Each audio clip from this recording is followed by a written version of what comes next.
Aujourd'hui, j'ai choisi un texte un petit peu plus long que les autres lundis matins. J'ai choisi ce texte qui s'appelle Les 5 petites points d'interrogation illumination. Et c'est un texte que je reprends moi-même pour moi régulièrement parce qu'on oublie.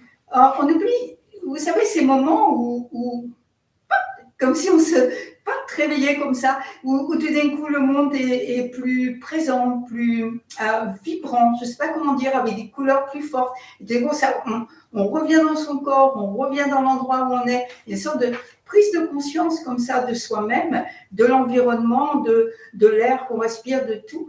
Et c'est quelque chose qui nous comme ça. Et c'est ça ce que j'appelle, c'est une sorte d'illumination en fait, et qui est nécessaire parce qu'elle nous sort de ces espèces de pensées, de rondes de pensées sans fin qui tournent et qui retournent et qui fait qu'on avance en aveugle, en surmuet, sans prendre conscience de ce qui nous entoure, sans prendre conscience du monde autour de nous. Donc voilà ces 5 petites illuminations. Et alors, moi, ce que je fais, c'est que de temps en temps, j'en prends une et j'essaye de la garder pour la journée. Et bien, c'est une autre journée que d'habitude.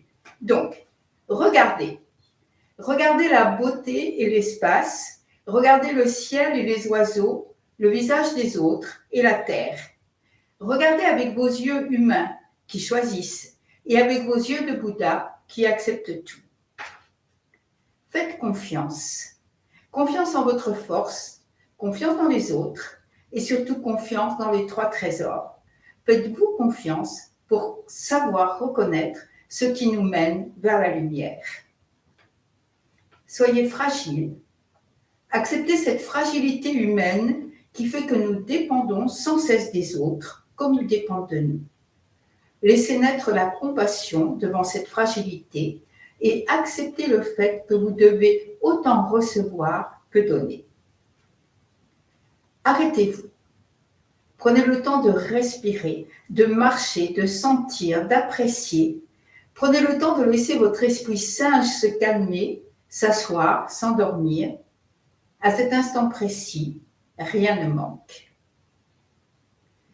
Les gestes de la pratique, une photo d'une statue de Bouddha qui vous inspire, gâchot devant l'océan ou une fenêtre ouverte, un temps pour remercier avant le repas, un sutra, quelques pas en silence, une respiration, le désir de partager cet instant avec tous les êtres.